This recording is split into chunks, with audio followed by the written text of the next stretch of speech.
focusing on as well this idea that maybe Brussels was, as I said, a preview to coming attractions, that many more attacks are planned, as we're getting indications ISIS might have released hundreds of planned attackers throughout Europe. Former Homeland Security Secretary Tom Ridge with us now. Secretary, good to have you. Neil. Jay Johnson, the present Homeland Security Secretary, says he does not see any legitimate current threat here in the U.S. What do you think of that? Well, I think it's probably based upon the complete absence of specific information. But I don't think under the circumstances after San Bernardino, 2 attacks in Paris, a couple of attacks over the past few years, and the most recent one in Brussels, that anybody associated with Homeland Security or the security of this country is doing anything other than at a heightened level of readiness and vigilance. You must be at this time. And frankly, since it's a global scourge, notwithstanding President Obama saying it's not an existential threat, whatever that means, it is a clear and present danger to American interest and American citizens, not only here but overseas. You know, this idea of fanning out so many operatives, so many attackers throughout Europe, do you think that is a credible, a real threat? And then the intent would be, what, multiple Brussels? Well, the first I've heard of this press report, I thought there was probably a little bit of hyperbole associated with it. And so whether it's 40 or 400, the one thing we've learned over the past couple of years is that there is a network of enablers embedded throughout Europe, France, Germany, Belgium, and no matter how many they would release, whatever that number is, they don't operate in a vacuum. They don't operate by themselves. So I'm not as concerned about the number as I am about, regardless of the number, they've already got an infrastructure pretty well situated throughout Europe. And for that reason, I think you're going to see Europe in a heightened state of vigilance for a long, long time. What is your understanding of how many you need to pull off an attack? In Paris, it seems 6 to a dozen. Here, maybe 6, could be a dozen if there are evidence of accomplices. But again, that is in keeping with 9/11, where it was little more than 12 to 16 guys. What is that about? Well, I think you said it quite accurately, Neil. We focus on the suicide bombers, but their ability to secure everything they need in order to build the bombs. There's a technical capacity there. As we found out in Brussels, there were probably members of the community providing safe haven for the individual they finally apprehended.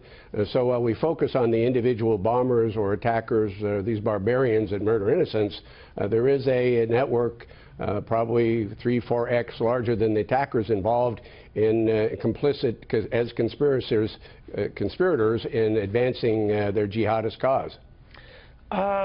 You got to wonder if they have that many around, or that there's that intent. Now evidence that maybe these attackers were planning to make this an Easter Monday attack, when, of course, Europe celebrates that day as Easter. All stores, businesses are closed. There would be more people out on the street, presumably more people at major thoroughfares, transportation centers, airports, train stations. So that they really wanted a high body count. They got a significant count, being as it is yesterday. But what do you make of that, and that this is all timed to get the crowds when the crowds are there? Well, these barbarians are going to try to maximize the impact of their actions. And airports, and as we've seen in the past, public transportation facilities, passengers packed in many times like sardines, going from stop A to B. It's a location that guarantees them a maximum number of casualties. But I also think that again, there may be a deviation to this plan, but it's unlikely. They may have expedited this to move it quicker based on the apprehension of that individual.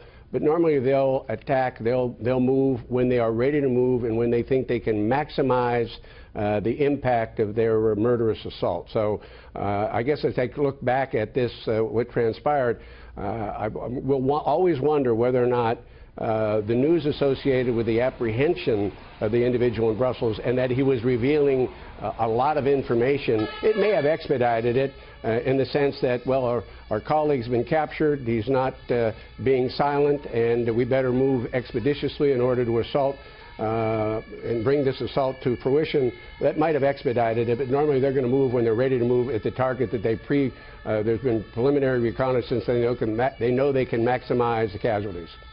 Do you think, as some have feared, that this is beyond, as the President was saying today, targeting and continuing the fight against ISIS at its core, root them out in Syria, Iraq, wherever, because they are everywhere. There are sleeper cells everywhere. They're fanning out hundreds of these guys in Europe, that now this is beyond just getting them in a single area?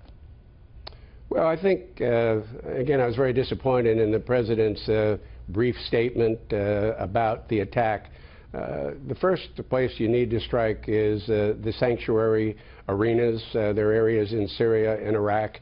We know for a fact that, again, it's not revisionist history, but if we'd eliminated Assad some time ago, if we'd have kept some troops in Iraq, and frankly, if the President would have acted as previous presidents have done and built an international coalition of both air and ground forces, including those from the Muslim countries, you eliminate the sanctuary, you eliminate the training grounds, it becomes much more difficult for them to operate. Neil, I truly believe that we are going to deal with the scourge of global jihadism, these radical Islamicists, a permanent condition of the world.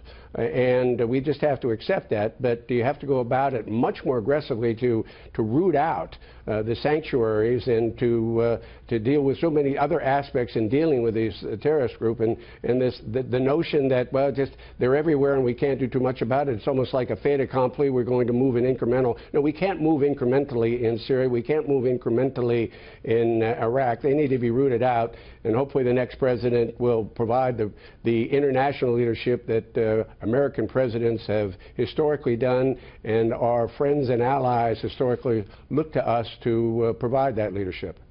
Tom Ridge, thank you very much. Thank you, Neil.